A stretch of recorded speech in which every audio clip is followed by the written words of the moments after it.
You're trapped. You wake up inside an abandoned building. You don't remember entering. The doors are locked. The windows won't break. And there is no signal on your phone. At first, nothing happens. Then you hear footsteps upstairs. Slow. Heavy. But you're completely alone. You search the building and find an old security room. Every camera is still working. You watch the monitors. They're showing different rooms. Except one camera shows you standing in the hallway. You look at the screen. The figure on the monitor raises its hand. You don't. Then every light in the building turns off. When they come back on, the figure is standing closer. You run. A door suddenly appears where there wasn't one before. You open it. Inside is your bedroom, exactly how you left it. Your phone is sitting on the bed. You pick it up. It has one new video. You press play. It's footage of you sleeping tonight. But the video is recorded from inside the room you're currently standing in. You drop the phone. Then you hear breathing behind you. You turn around. Nothing. The breathing continues. Closer. You run back into the hallway. Now every door is open. Behind each door is another version of the building, but something is different in every one. A room covered in strange symbols. A hallway filled with abandoned photographs. A staircase that seems to go endlessly downward. Then you notice something worse. Every photograph contains you. Different ages, different clothes, different rooms, but always the same terrified expression. You hear footsteps approaching. You hide behind a door. The footsteps stop. Silence. Then your own voice whispers from the other side. I've been trapped here longer than you. The door slowly opens. There's nobody there. Only a message scratched into the wall. IT doesn't want you to leave. Suddenly, the building begins changing around you. The walls stretch. The ceiling rises. Doors disappear. The floor tilts. And somewhere deep inside the building, something starts laughing. You run toward what looks like an exit. You push the door open. Sunlight floods your face. You're finally outside. You turn around. The building is gone. You smile. Then your phone vibrates. One notification appears. Welcome back. You look up. You're standing inside the building again. And this time, something is standing behind you. You're trapped, part 2. You slowly turn around. Nothing is there. You look back at your phone. The message is still on the screen. Welcome back. Then another notification appears. Level R. The building around you suddenly changes. The walls become cleaner. The lights turn on. The hallway looks almost normal. Almost. You walk forward and notice something strange. Every door has your name written on it. You open the first one. Inside is the room where you woke up. You open the second. It's the security room. Every monitor shows you walking through the building. But on one screen, you're standing completely still, watching yourself. You move closer to the monitor. The version of you on the screen slowly turns toward the camera. Then it smiles. Your phone vibrates. Don't let IT see you. You immediately look away. Too late. The lights shut off. A door slams somewhere behind you. Then footsteps begin approaching. Slow. Heavy. Getting closer. You run down the hallway. Every door suddenly opens as you pass. Behind each one is another version of you. Some are sleeping. Some are screaming. Some are staring directly at you. Then you see one that looks different. It's an older version of yourself. It presses its hand against the glass and whispers, I've been here for 27 years. You stop. What is this place? The older you shakes his head. It's not a place. He points behind you. It's a thing. The hallway begins stretching. The walls move farther apart. The floor disappears beneath your feet. You fall into darkness. When you wake up, you're back in the security room. The cameras are all showing the same hallway, except now, there are hundreds of versions of you standing inside it. Every single one is looking toward the camera. Your phone vibrates one final time. Level 3 unlocked. Then the security monitor turns black. A message appears. Now we can let you out. The front door suddenly appears. It's wide open. Sunlight pours through. You take one step toward it. Then you notice the problem. Outside the door is your bedroom, and someone is sleeping in your bed. You watch the figure slowly sit up. It looks exactly like you. It turns toward the doorway and smiles. Trapped in the Arctic, Part 1. You weren't supposed to be in the Arctic this long. Your helicopter went down during a violent storm, leaving you completely alone in a frozen wasteland with limited food, a damaged radio, and one small shelter. For the first few days, the cold was your only enemy. Then you heard the howling. It didn't sound like a wolf. It sounded like something enormous screaming from somewhere beneath the ice deep, distorted and almost human. You stayed inside. The next night, you heard another sound. A long, high-pitched cry that slowly changed into what sounded like a person desperately calling for help. You almost opened the door. Then you remembered. There was nobody else out there. You eventually discovered an abandoned research station buried beneath the snow. Inside, you found journals belonging to the previous researchers. One creature was mentioned repeatedly, the Creaker. The notes described an entity that doesn't attack immediately. It watches, it follows, and it learns. The researchers discovered that you should never stare directly at it. The Creaker hides just outside your central vision. You might see a tall silhouette beside a tree, a pale face at the edge of a doorway, a long figure standing far behind you. But whenever you turn your head, it's gone. You began noticing it everywhere, behind your shelter, across the frozen lake, between distant snow-covered structures, always just outside your direct line of sight. You learn to ignore it. You learn not to chase the sounds. You learn to keep moving when something appeared beside you. Most importantly, you learn not to let it know what frightened you. Weeks passed. The Creaker's noises became more convincing. Sometimes it sounded like an injured animal. Sometimes like a person sobbing. Sometimes it produced a deep, unnatural roar that seemed to vibrate through the ice beneath your feet. Then one night, you heard your own voice calling from outside. It sounded exactly like you, begging for help. You stayed inside. The voice continued for hours, until suddenly, it stopped. You looked toward the small window. At the very edge of your vision, you saw something standing outside, much closer than it had ever been. You didn't turn. You simply stared forward. Then you realized something. The Creaker wasn't making sounds anymore. It was completely silent. And somehow, that was much worse, because the journal had warned you. When the Creaker becomes silent, it's no longer learning. It's ready to be continued. Trapped in the Arctic, Part 2. You didn't sleep that night. The Creaker remained outside your shelter. You couldn't see it directly, but you could feel it watching.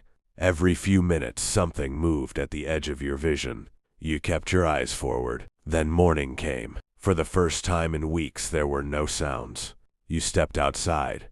There was a step of footprints around your shelter. They started at the edge of the frozen lake and ended directly beside your door. You followed them. They led you back to the abandoned research station. Inside, you found another journal. The final pages explained what the previous researchers had discovered. The Creaker wasn't hunting people because it was hungry. It was learning them. It watched how they walked, how they reacted, how they searched for shelter, how they responded to fear. And once it knew everything, it could imitate them. You suddenly heard your name from behind you. It sounded exactly like your own voice. You slowly looked toward a dusty window. In the reflection, you saw yourself standing in the room. But your reflection wasn't moving. It was staring directly at something behind you. You looked back at the window. The reflection raised one finger to its lips. Then it pointed toward the doorway. You finally understood. The Creaker wasn't outside. It had gotten inside. You grabbed your supplies and ran. Behind you, the building filled with terrible, unnatural sounds. The noises changed constantly. Deep animalistic howls, distorted cries, and high-pitched shrieks that seemed to come from every direction at once. But you didn't look back. You reached the frozen lake. Then you stopped. Across the ice stood a figure. It looked like you. Same coat, same backpack, same face. It smiled. You remembered the journal. It can imitate you once it has learned you. The thing began walking toward you. You backed away. Then you noticed something strange. Its footsteps weren't leaving tracks. You turned and ran toward the mountains. The fake you followed. For hours, you kept moving until you reached an old emergency radio tower. You climbed inside and found a working transmitter. You grabbed the microphone. Someone answered. A man's voice came in whispers. "We've been looking for you." You almost cried with relief. Then he asked, "How long have you been alone?" There was a long silence. Then the voice whispered, "We found your helicopter 3 months ago." You froze. You looked through the tower window. The figure that looked like you was standing far away on the ice. The voice on the radio spoke again. "Whatever you're doing, don't let it reach the tower." There were footprints in the snow outside. They weren't coming toward the tower. They were already inside. You heard your own voice whisper, "I found you, the killer who wanted to be found." You were a detective for 12 years. You'd seen disturbing crime scenes before, but you'd never seen a killer like the Collector. He didn't hide his crimes. He wanted the police to find them. Every scene contained a clue, a photograph, a strange symbol, a number written somewhere only investigators would notice. And always, a message addressed directly to you. The first one said, "You're getting warmer." The second, "You looked right past me." The third, "How long will it take?" You became obsessed. You stopped sleeping. You studied every clue until you noticed something nobody else had. Every message contained a tiny detail from the previous crime scene. The killer wasn't simply leaving clues. He was testing you. Then you received an envelope at the police station. Inside was a photograph of you sitting at your desk. It had been taken that morning. On the back, 4 words were written, "Come find me." You traced the photograph to an abandoned building across town. Inside, you found dozens of photographs covering the walls. Every victim, every crime scene, every investigation. Then you saw something that made your blood run cold. There was a photograph of the police station, and in the background, you were standing beside the evidence board. The photograph had been taken before you arrived at work that morning. Someone had been watching you for months. You heard footsteps behind you. You turned. Nothing. Then your phone rang. Unknown number. You answered. A distorted voice whispered, "You're finally looking in the right place." You asked, "Who are you?" The voice laughed, then said, "Look at the photograph behind you." You slowly turned. There was one final picture pinned to the wall. It showed you standing inside the building. You stared at it. Then you noticed the time stamp. It was taken 10 minutes from now. Your phone rang again. The voice whispered, "You have 10 minutes to figure out why I chose you." The call ended, and somewhere upstairs, a door slowly opened. You realized the investigation wasn't about finding the killer anymore. The killer had already found you. And now, he wanted to see if you were smart enough to survive the final clue. The night they arrived, at around 7 a.m., every satellite around Earth stopped transmitting. No warning, no explanation. Then the sky turned black. Not because of clouds, because something enormous had appeared above the atmosphere. At first, governments thought it was an alien spacecraft. Then they realized there were thousands of them. They weren't attacking. They were landing. The first city to encounter them went completely silent within minutes. No explosions, no gunfire, just silence. Then every screen on Earth displayed the same message. Your civilization has been selected. Nobody knew what it meant until the invaders began entering cities. They weren't interested in resources. They weren't interested in territory. They were interested in us. They watched humans through windows. They studied our technology. They followed people through empty streets. And wherever they went, communication disappeared. Entire neighborhoods became silent overnight. The military finally captured one of the creatures. It never fought. It simply stared at the soldiers. Then it smiled. A translator detected one sentence. "You still think this is an invasion?" The creature looked toward the sky. "It is a harvest.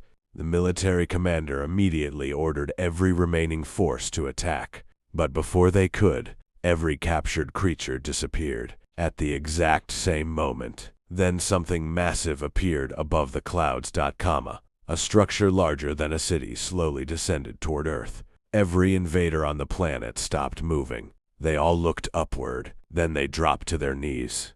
A final message appeared on every screen. Phase 1 complete. The commander stared at the screen. What's Phase 2? The lights across the planet suddenly went out. Then another message appeared. The civilization ends with you. The commander looked toward the sky. The enormous structure had stopped descending. Something was opening beneath it. Something so massive. It made the entire moon disappear behind its silhouette. And for the first time, the invaders looked afraid. You're trapped, the Game Master's building.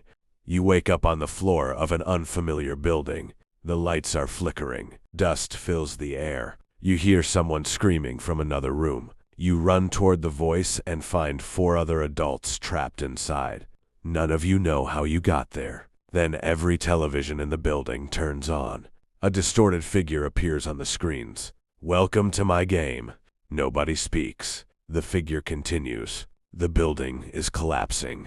Every level contains a challenge. Complete them or the building gets smaller. Suddenly, the entire structure shakes. A ceiling tile crashes down. Everyone realizes this isn't a joke. You find the first challenge written across a wall. Find the exit before the clock reaches 0. The countdown appears. You race through the building. Every hallway seems different. Doors lead to rooms that shouldn't exist. Staircases suddenly end at solid walls. And behind you, the building keeps collapsing. The timer reaches 10 minutes. Then the Game Master's voice returns. You're doing well. You look at the nearest screen. The figure is smiling, but you're missing something. You suddenly notice something strange. The other 4 people aren't looking at the screens. They're staring at you. One of them whispers. You're the only person who remembers waking up. The timer freezes. Everything goes silent. Then the Game Master laughs. Round 2. The floor suddenly drops beneath you. You fall into darkness. When you wake up, you're on another floor. The walls are cracked. The building is leaning. And there's only one door. Above it, written in black letters, only one player can leave. You hear the Game Master's voice through the speakers. Let's see what you're willing to sacrifice. Then something enormous crashes through the floor beneath you. The entire building begins collapsing. And you realize the game was never about escaping the building. The building is the game. The Forest That Gets Inside Your Head, Part 1. You were only supposed to spend 1 night in the forest. Your GPS stopped working after you crossed the tree line. Then your phone lost service. You weren't worried yet, until you heard the whispers. At first they were so quiet you thought they were the wind. Then they started saying your name. You turned around. Nothing. You kept walking. The deeper you went, the louder they became. But the strangest part wasn't what they said. It was that the whispers sounded like your own thoughts. You're lost. Nobody is coming. You shouldn't have come here. You tried to ignore them. Then one whispered something you'd never told anyone. You stopped walking. The forest became completely silent. No birds, no insects, not even the wind. Then you heard footsteps behind you. You turned. Nothing. You started running. The trees seemed to stretch endlessly around you. Every direction looked identical. Then you saw a small clearing. In the center was an old wooden chair. You walked closer. Carved into the back were the words, "Sit down and listen." You backed away. That's when the whispers returned. Hundreds of voices, all speaking at once. Some were crying. Some were laughing. Others were calmly telling you everything you were afraid of. You covered your ears. It didn't help. The voices weren't coming from outside anymore. They were coming from inside your head. Then one voice became clear. Your own voice. It whispered, "You know you're never leaving." You looked toward the trees. For a split second, you saw dozens of people standing between them, all staring at you. You blinked. They were gone. You finally understood what the forest was doing. It wasn't trying to physically trap you. It was slowly destroying your ability to tell the difference between reality and your own thoughts. You started walking again. Hours later, you found your backpack sitting beside a tree. You knew you had been carrying it. You opened it. Inside was a note written in your handwriting. Whatever you hear next, don't believe it. Then someone whispered directly behind you. That's exactly what I want you to think. You turned around, and this time, something was standing there. To be continued. The Forest That Gets Inside Your Head, Part 2. You turned around. Something was standing between the trees. It looked human, but it was completely motionless. You blinked, and it was gone. Then you remembered the note. Whatever you hear next, don't believe it. You kept walking. The whispers followed. But nah, they weren't trying to scare you. They were trying to help you. Go left. Don't cross the river. Hide behind the tree. You didn't know which voice to trust. Then you heard your own voice from somewhere ahead. This way. You followed it. You shouldn't have. You stepped into another clearing. There were dozens of abandoned backpacks scattered across the ground. Each one belonged to someone who had entered the forest before you. Then you noticed something terrifying. Every backpack contained a note. Every note was written in the same handwriting. Yours. The whisper suddenly stopped. A voice behind you said, "You've finally made it." You slowly turned. The figure from before was standing there. It looked exactly like you. Same clothes, same face, same voice. It smiled. "I've been waiting for you to reach this part." You backed away. The thing stepped closer. The forest doesn't trap people. It pointed towards your head. It replaces them. You felt something change inside your mind. Memories began disappearing. Your home, your friends, your family, even your own name. You screamed and ran. But the forest no longer looked unfamiliar. It looked like home. You saw your bedroom between the trees, your front door, your street. You ran toward it, then stopped, because you remembered something. You had never told the forest what your house looked like. The door opened. Inside stood the thing wearing your face. It whispered, "You can leave whenever you want." You stared at it. "Then why haven't you let me?" It smiled. "Because you already left." You looked behind you. The forest was gone. You were standing in your own bedroom. Everything looked normal. Your phone had service. Your clock showed the exact time you entered the forest. Only one thing was wrong. Your reflection in the mirror wasn't copying you. It was staring at you. Then it slowly smiled and whispered. Part 3 begins when you realize which one of us came home. The Man Who Grants Wishes. You met the man at midnight. He was standing beneath a broken streetlight wearing an old black coat. He looked completely ordinary. Until he said, "I can give you anything you want." You laughed, comma. He smiled. "Make a wish." You wished for money, comma. The next morning, your bank account was filled with more money than you'd ever seen. You thought you'd won. Then your phone started exploding with notifications. Your identity had been linked to a massive financial crime. The money was real, but it had been stolen. You found the man again. He was waiting beneath the same streetlight. You should have been more specific. You demanded he fix it. He offered another wish. You wished for everyone to believe you were innocent. The next morning, nobody remembered you. Your family, your friends, your co-workers, even your own mother looked at you like a stranger. You ran back to the streetlight. Comma. The man was smiling. You asked everyone to believe you were innocent. He leaned closer. You never said they had to remember you. You realized the truth. He wasn't granting wishes. He was tricking people into destroying themselves. You begged him to undo everything. He agreed, comma. But there was one condition, comma. One final wish. You thought carefully. Then you said, "I wish you could never deceive another person again." For the first time, the man's smile disappeared. The streetlight above him began flickering. He stared at you, then laughed, comma. "That's not what you wished for." You froze. He stepped closer. You wished I couldn't deceive anyone. His eyes turned completely black. But you never said I couldn't deceive you. You suddenly felt something change. Your memories began disappearing. The streetlight went dark. When it turned back on, the man was gone, and your phone contained a message from an unknown number. Congratulations, you have one wish remaining. You stared at the screen, then noticed the sender's name. It was your own name, and beneath it were 3 words. Make it count. The Man Everyone Loved, Part 1. Everyone in the city knew Elias. He was the man who stopped robberies. He pulled strangers from burning buildings. He paid people's hospital bills. Whenever someone needed help, Elias was there. People called him a hero. Some even called him the best man alive. But nobody knew what happened after he went home.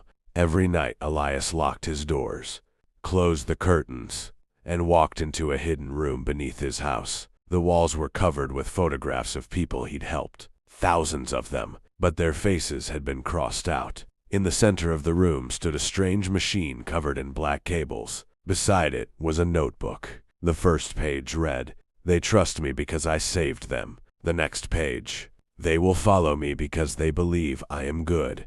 And the final page contained only one sentence. Soon, humanity will have no bodies left. Elias wasn't trying to kill anyone. He had something much worse planned. He wanted to turn every human being into a shadow. He believed physical bodies were the reason humanity suffered, so he designed a machine capable of separating a person's shadow from their body, until eventually, nothing would remain except the shadow. He called his plan the Eclipse. For years, Elias secretly tested the machine. Then one night, the first test succeeded. A man stood inside the machine. The lights flickered. The man's body disappeared. But his shadow remained on the floor. It moved. It breathed.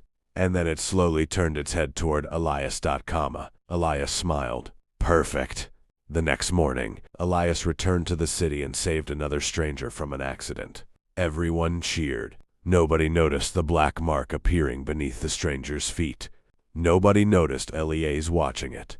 And nobody knew that across the city, thousands of people had begun casting shadows that moved a few seconds behind them. Then Elias looked toward the skyline.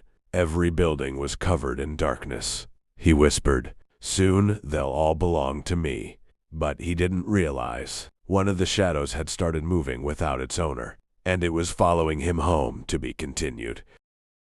The Man Who Turned Everyone into Shadows, Part 2. The shadow followed Elias all the way home.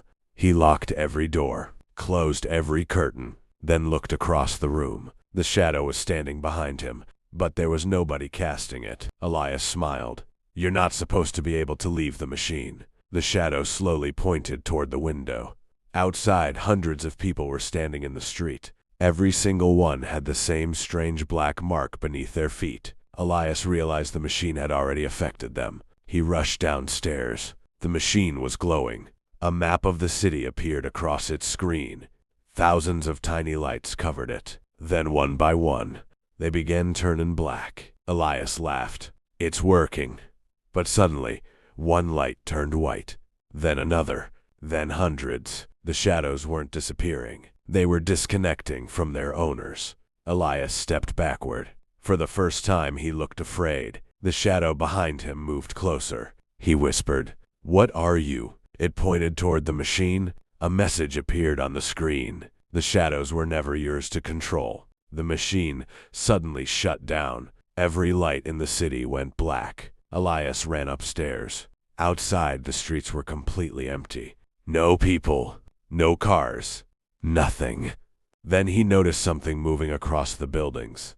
Thousands of human-shaped shadows were crawling along the walls. They weren't attached to anyone anymore. They were free. Elias backed away from the window. One shadow appeared behind him, then another, then hundreds. The room filled with darkness.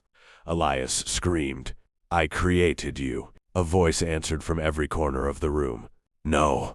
The shadows slowly turned toward him. "You only gave us a way out." The light suddenly returned. Elias was gone. His house was empty, except for one thing. A black silhouette remained on the wall, and it was smiling. The next morning, the city woke up. Everyone was alive, but something was different. Every person now had a shadow that moved independently, and whenever someone looked away, their shadow would turn toward them, as if it was watching, waiting, because Elias's plan had failed. But the shadows had learned something from him, how to spread, and by sunset, the entire city was covered in them. Trapped inside a lucid dream, Part 1. You suddenly realized you were dreaming. At first you weren't scared. You could control everything. You could change the weather, make objects appear, and even change the world around you. But then you tried to wake up. Nothing happened. You were trapped inside a lucid dream. You walked through what looked exactly like your railhouse. Everything was normal. Until you looked out your bedroom window. It was broad daylight, but hundreds of skeletons were marching down your street. Every skeleton walked at exactly the same pace. Their empty eye sockets faced forward. Nobody spoke. Nobody looked at each other. They simply marched down the street in perfect silence. You watched until the last skeleton disappeared around the corner. Then, knock. You froze. Someone was standing outside your bedroom door. Knock. Coke pay. You slowly opened the door. Your brother was standing there. He was holding a birthday cake covered in candles. You stared at him. It's not my birthday. He didn't respond. He just smiled. Then he began singing, Happy birthday to you. His voice sounded wrong. Slow. Deep. Almost like he was forcing himself to remember the words. You took a step backward. Your brother didn't move. He just kept singing, Happy birthday to you. His smile remained frozen. His eyes never blinked. Then he reached the final line. Happy birthday, dear. He suddenly stopped. He stared directly into your eyes, then slowly whispered your name, and finished the song. The candles immediately went out. The room became completely silent. Then you heard something downstairs. Thud. You looked toward the staircase. Thud. Another heavy step. Then another. Thud. Something was marching up the stairs. Slowly, deliberately, you looked at your brother. He was still standing there, still holding the cake. You whispered, What's coming? Your brother's smile grew wider. He finally answered, You already know. The marching continued. Thud. Thud. Thud. The footsteps reached the top of the stairs. Your bedroom door began slowly closing. You tried to move. You couldn't. You tried to scream. Nothing came out. The darkness behind the door seemed to grow closer. Then you woke up. You shot upright in your bed, breathing heavily. Sunlight was pouring through your window. You looked around. Your real bedroom. You laughed nervously. It was just a dream. Then you heard something downstairs. Thud. You stopped breathing. Another heavy step. Thud. Something was slowly marching up the stairs. Then, from downstairs, you heard your brother singing, Happy birthday to you. You stared at your bedroom door and realized you hadn't escaped the dream. To be continued. You didn't wake up. That was the first thing you realized. You were still inside the dream, but everything had changed. Your bedroom was dark, and when you looked outside, the street was completely empty. No cars. No people, not even a sound. You opened your bedroom door. The hallway stretched farther than it ever had before. There were doors along both sides of the hallway, doors that didn't exist in your real house. You opened one. Inside was your bedroom. You opened another. Your bedroom again. Then you noticed someone lying in the bed. It was you. You were asleep. You stepped closer. Your sleeping self suddenly opened its eyes. You slammed the door shut. A voice whispered behind you, Don't look at them. You turned. Your brother stood at the end of the hallway. He looked terrified. You asked, What's happening? He whispered, This is what your dream looks like when you're not controlling it. Suddenly, the lights began flickering. One by one, the strange doors started opening. People stepped out. They all looked exactly like you. Dozens of them. Some were smiling. Some were crying. Some simply stared. Then every single one turned toward you. Your brother grabbed your arm. Run! You sprinted down the hallway. The copies chased you. You reached the staircase and jumped over the railing. Instead of falling, you landed on the ceiling. You looked up. Your entire house was upside down. Your brother was standing above you, but he was upside down too. He screamed, "Don't trust the version of me that finds you." The lights went out. You heard footsteps approaching, slowly. Then someone whispered, "He's lying." A hand touched your shoulder. You turned. Your brother was standing behind you. He smiled. You remembered the warning. You backed away. His smile disappeared. Then he whispered, "Good." You remembered. He pointed into the darkness behind you. "Now don't turn around." You froze. Something was breathing directly behind your head. Your brother looked terrified. "Whatever you do, don't let it know you can see it." You stared straight ahead. Then the thing behind you whispered in your own voice, "I know you're awake." You closed your eyes. The entire dream went silent. Then you felt something standing inches from your face. It whispered, "Open your eyes." You didn't, because you finally understood. If you opened your eyes, you might not be dreaming anymore. The city where the dead never left. You moved to the city because it seemed perfect. Millions of people, bright skyscrapers, busy streets. Nobody knew you, but there was one strange rule everyone seemed to follow. Nobody stayed outside after 12:03 a.m. You thought it was an urban legend, until your first night. At exactly 12:03, every light in the city went out. You looked through your apartment window. The streets were suddenly empty.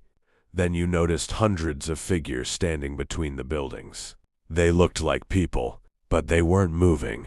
You blinked. They disappeared. The next morning, the city was completely normal. Then you started hearing whispers inside your apartment.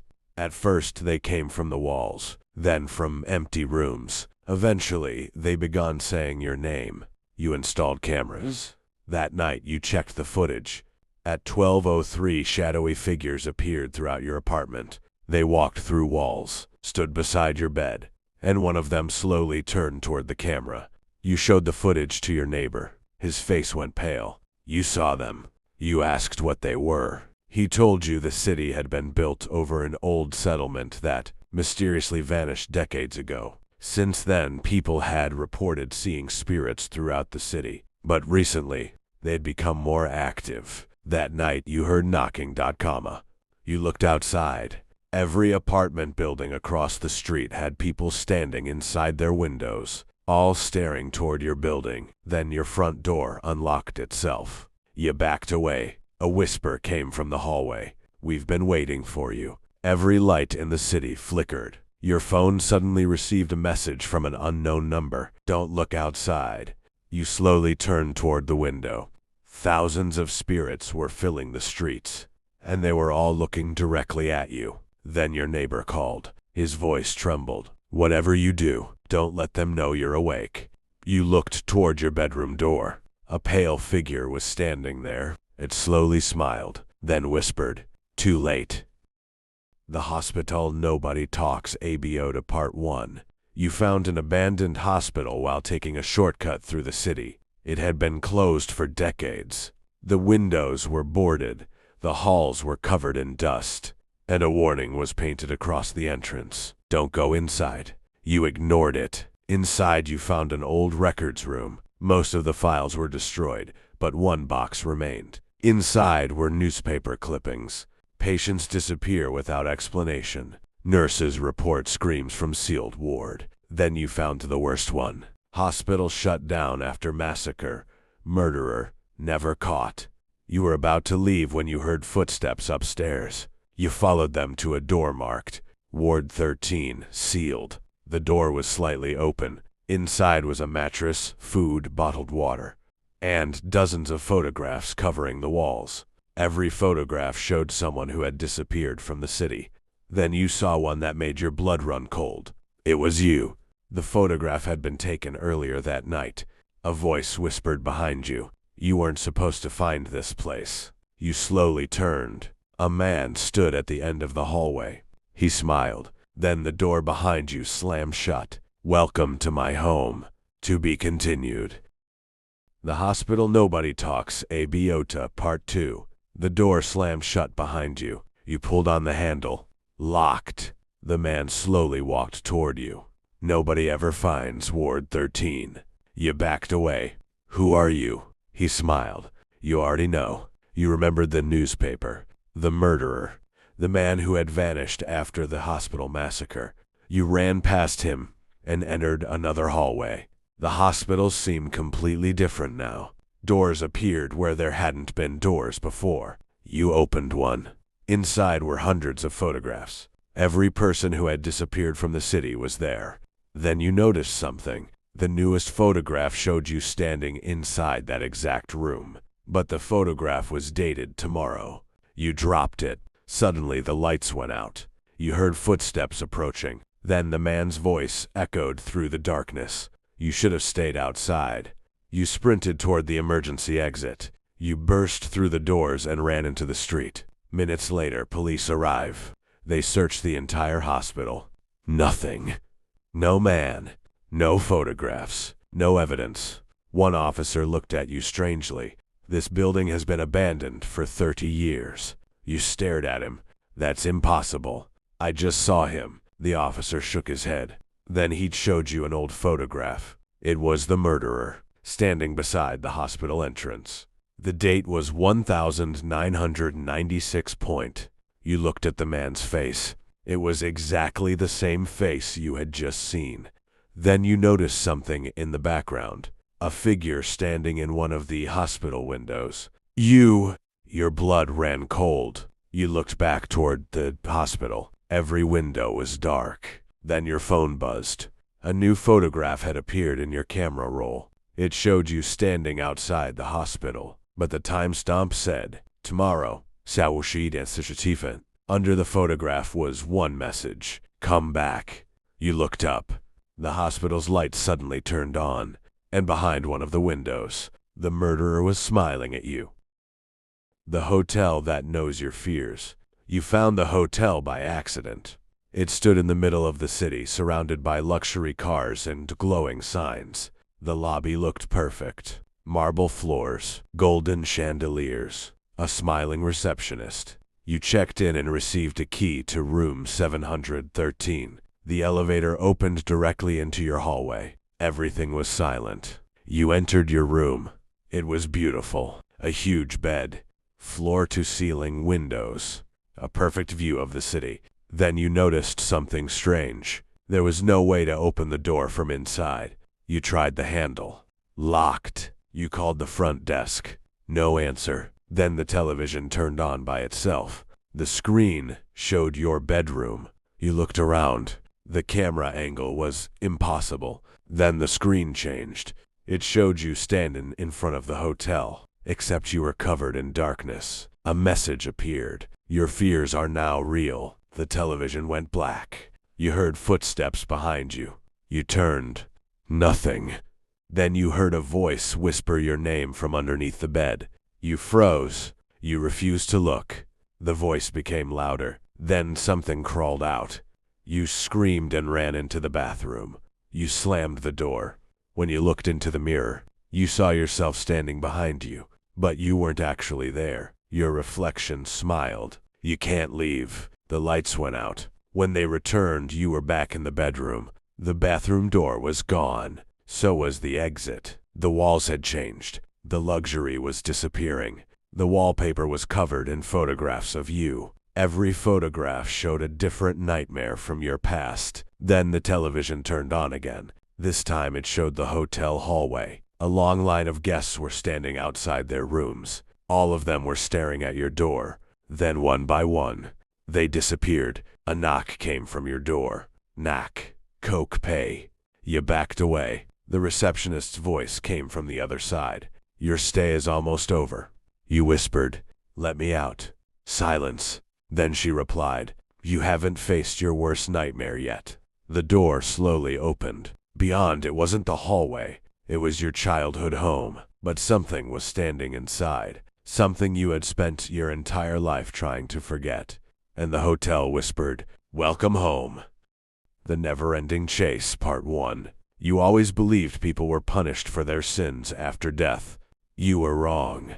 There was something worse. a place called the Chase. Nobody knew where it existed, but everyone who entered had one thing in common. They had committed too many sins. You woke up on a deserted highway surrounded by thick fog. You didn't remember how you got there. Your clothes were covered in dirt, and your phone had no signal. Then you heard footsteps behind you. Slow, heavy, getting closer. You turned around. Nothing. You started walking. The footsteps continued. You walked faster. They got faster too. Then a voice whispered through the fog. Run. You looked behind you again.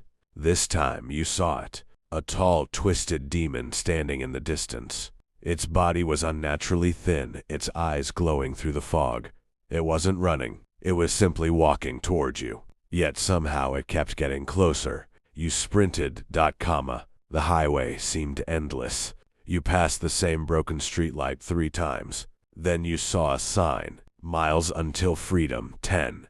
You ran harder. After what felt like hours, you looked at the sign again. Miles until freedom, 10.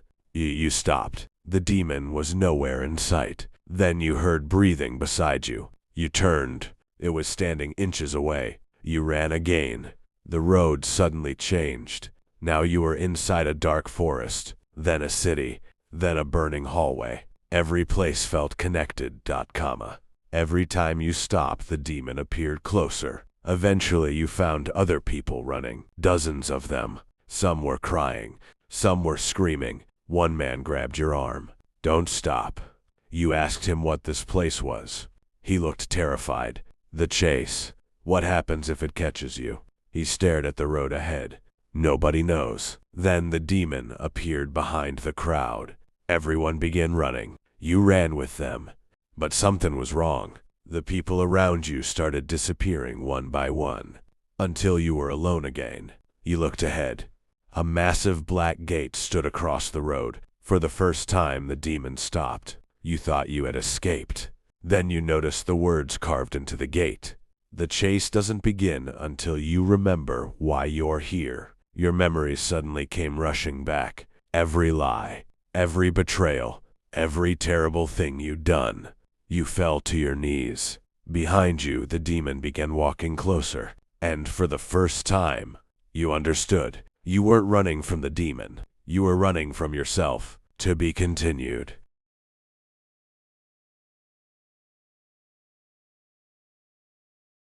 The Never-Ending Chase, Part 1.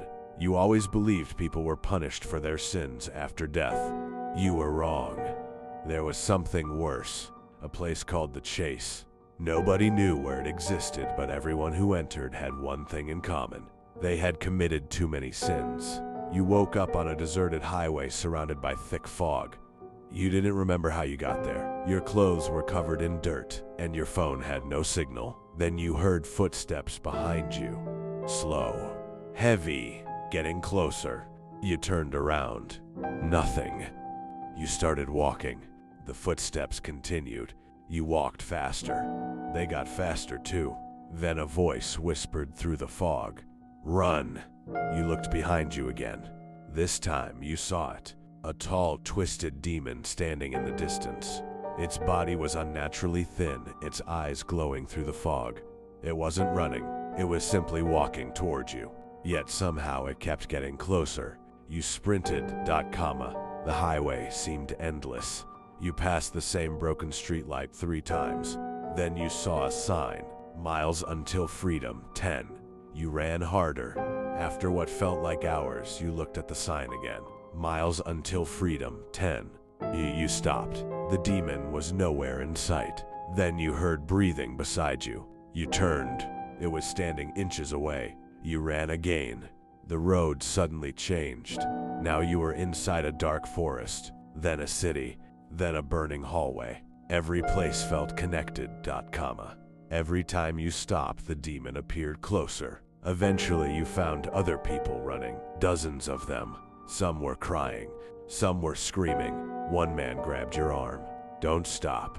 You asked him what this place was. He looked terrified. The Chase. What happens if it catches you? He stared at the road ahead. Nobody knows. Then the demon appeared behind the crowd. Everyone began running. You ran with them, but something was wrong. The people around you started disappearing one by one, until you were alone again. You looked ahead. A massive black gate stood across the road. For the first time, the demon stopped. You thought you had escaped. Then you noticed the words carved into the gate. The chase doesn't begin until you remember why you're here. Your memories suddenly came rushing back. Every lie, every betrayal, every terrible thing you'd done. You fell to your knees. Behind you, the demon began walking closer. And for the first time, you understood. You weren't running from the demon. You were running from yourself. To be continued.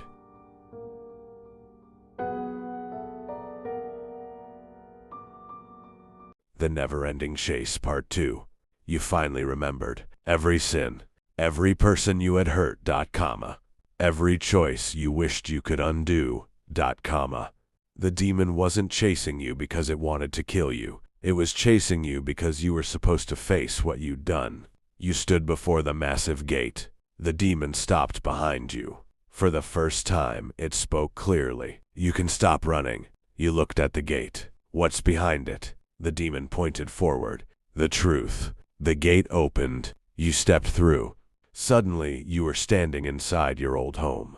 Everything looked exactly the way you remembered it. Then you saw them. Every person you had wronged was standing throughout the house. They didn't attack you. They simply stared. A door opened at the end of the hallway. Inside was a room filled with mirrors. You stepped inside. Every mirror showed a different moment from your life. Every lie, every betrayal, every selfish decision. You tried to look away, but the mirrors followed you. Then you noticed something. The demon was no longer behind you.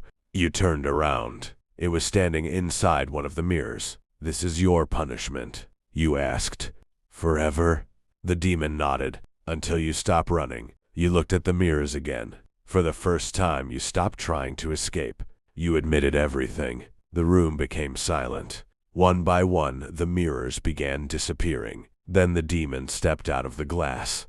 Its terrifying form began changing. It became a normal-looking man. He looked at you and said, "Most people never make it this far." You asked what happens now. He pointed toward another door. You get one chance. You opened it. Bright sunlight filled the room. You stepped through and woke up in your own bed. You thought it had all been a nightmare. Then you noticed something on your nightstand. A black mark shaped like a hand. You touched it. A voice whispered from somewhere in the room. You escaped the chase. You froze. The voice continued. But you didn't escape your sins. Your bedroom door slowly opened. The demon stood on the other side. Except this time, it wasn't smiling. It looked terrified. Behind it was an endless darkness filled with thousands of glowing eyes. The demon whispered, "Run." You stared at it. Why? It looked behind itself. Because something worse just entered the chase. Then the darkness began moving toward you. The Never-Ending Chase Part 2. You finally remembered. Every sin, every person you had hurt, every choice you wished you could undo, The demon wasn't chasing you because it wanted to kill you. It was chasing you because you were supposed to face what you'd done. You stood before the massive gate. The demon stopped behind you. For the first time, it spoke clearly. You can stop running. You looked at the gate. What's behind it? The demon pointed forward. The truth. The gate opened. You stepped through. Suddenly, you were standing inside your old home. Everything looked exactly the way you remembered it. Then you saw them. Every person you had wronged was standing throughout the house. They didn't attack you. They simply stared. A door opened at the end of the hallway. Inside was a room filled with mirrors. You stepped inside. Every mirror showed a different moment from your life. Every lie, every betrayal, every selfish decision. You tried to look away, but the mirrors followed you. Then you noticed something. The demon was no longer behind you. You turned around. It was standing inside one of the mirrors. This is your punishment, you asked. Forever? The demon nodded. Until you stopped running. You looked at the mirrors again. For the first time, you stopped trying to escape. You admitted everything. The room became silent. One by one, the mirrors began disappearing. Then the demon stepped out of the glass. Its terrifying form began changing. It became a normal-looking man. He looked at you and said, "Most people never make it this far." You asked what happens now. He pointed toward another door. "You get one chance." You opened it. Bright sunlight filled the room. You stepped through and woke up in your own bed. You thought it had all been a nightmare. Then you noticed something on your nightstand, a black mark shaped like a hand. You touched it. A voice whispered from somewhere in the room. You escaped the chase. You froze. The voice continued. But you didn't escape your sins. Your bedroom door slowly opened. The demon stood on the other side, except this time, it wasn't smiling. It looked terrified. Behind it was an endless darkness filled with thousands of glowing eyes. The demon whispered, "Run." You stared at it. Why? It looked behind itself, because something worse just entered the chase. Then the darkness began moving toward you. The demon that fed on fear. Nobody knew where the demon came from. It appeared one night in the middle of the city, standing beneath a broken streetlight. The next morning, everything changed. People became cruel. Friends betrayed each other. Strangers turned against one another. Fear spread through every city on Earth. The demon didn't want money. It didn't want power. It wanted one thing, to make life miserable. Everywhere it went, nightmares became reality. People began seeing their greatest fears walking through their homes. Some saw fire. Some saw monsters. Others saw the people they had lost. And some saw their own deaths. The demon became stronger every time someone ran from their fear. Eventually, a group of survivors discovered something strange. The demon couldn't be killed by weapons. It couldn't be trapped. It couldn't even be hurt. But an ancient message revealed its weakness. Fear is the food of evil. Face what terrifies you and evil starves. You volunteered to face it. The demon appeared before you. It showed you your worst nightmare. You stood frozen. Then the nightmare changed. You were standing at your own funeral. Everyone you loved was there. Your coffin was in front of you. The demon whispered, "You know how this ends." You stepped closer. The ground disappeared beneath you. Suddenly, you were falling through darkness. You realized the demon was showing you something you had always feared: death. You closed your eyes. Instead of running, you accepted it. The demon screamed. The nightmare shattered. Across the world, people began facing their fears. The demon grew weaker. Its body cracked like glass. It tried to escape, but you walked toward it. "You're not my fear anymore." The demon collapsed into black smoke. For the first time in years, the world became quiet. People stepped outside. The skies cleared. The nightmare was over, or so everyone thought. That night you looked into your bedroom mirror. Your reflection smiled. You didn't. Then it whispered. You defeated the demon. Its eyes turned completely black. But you never faced the fear of what happens after death. The lights went out, and something breathed behind you. The Last Storm, Part 1. You had been a police officer for 30 years. You had survived riots, shootings, disasters, and situations that still haunted your dreams. Then you retired. You thought the danger was finally over. You were wrong. One afternoon you received an emergency alert unlike anything you'd ever seen. Severe weather event. Seek shelter immediately. You looked outside. The sky was completely black. Rain slammed against the windows as violent winds shook the entire building. Then your phone started receiving alerts. Tornado warning. Hurricane warning. Flash flood emergency. You turned on the television. Every news station showed the same terrifying image. Multiple tornadoes were forming across the city, while a massive hurricane approached from the coast. He looked terrified. Something is wrong with this storm. The screen went black. You heard sirens outside, then screaming. You grabbed your old police radio and headed outside. The streets were already flooding. Cars were being swept away. Buildings shook as tornadoes tore through the distance. You found several people trapped inside a damaged building and helped them escape. But when you returned outside, you noticed something strange. The storm wasn't moving normally. It was following you. Then you saw bodies lying motionless in the flooded street. Your radio crackled. A voice came through. "Officer." You froze. Nobody had called you that in years. "You're next." The radio went silent. You looked toward the horizon. A massive tornado was forming directly ahead. You ran. The wind threw debris through the streets as you searched for shelter. Then lightning struck nearby. For a split second, you saw a figure standing in the middle of the road. A person, completely motionless, watching you. Another flash of lightning. The figure was gone. You reached an underground shelter and slammed the door behind you. Inside, dozens of survivors were huddled together. Then you noticed something written across the wall. Below it was another sentence. "It's here to finish you." Your old police radio suddenly turned on by itself. A whisper came through. "You should have stayed retired." Then the shelter began shaking. Something enormous hit the building above you. The lights went out, and somewhere in the darkness, you heard footsteps. To be continued. The Last Storm, Part 2. The lights went out. You stood completely still. Then you heard the footsteps again. Slow, heavy, coming down the shelter's hallway. Everyone around you was silent. You raised your flashlight. Nothing. Then lightning flashed through a tiny window. For a split second, you saw the same figure from the street standing outside, watching you. You turned to the survivors. "Stay here." You grabbed your old police radio and stepped into the hallway. The footsteps stopped. Your radio suddenly crackled. You were warned. You recognized the voice. It sounded exactly like yours. Then the entire shelter shook. A massive crack appeared in the ceiling. Water began pouring inside. Everyone started running. You led them toward an emergency exit. When you opened it, you froze. The storm outside was completely silent.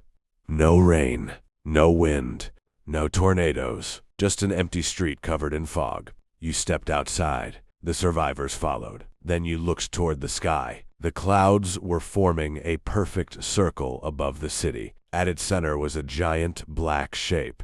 It wasn't a storm. It was something watching you. Suddenly, every emergency siren in the city activated. Your radio screamed with static. Then a voice spoke. 30 years you protected people. You looked around. Now you're the one who needs protection. The survivors began disappearing into the fog. One by one. You tried to reach them, but they vanished without making a sound. Then the figure appeared in front of you. It wasn't human. Its body looked like it was made from swirling clouds and darkness. You finally understood. The disasters weren't random. The tornadoes, the hurricane, the flooding, the deaths, they were all leading you here. The creature raised its hand. Suddenly, you remembered something from your final day as a police officer. A case you had buried. A case involving several unexplained deaths. The same black symbol had appeared at every scene. You looked down. That symbol was now burned into the ground beneath your feet. The creature whispered. You thought you retired from the case. Lightning struck. The entire city disappeared.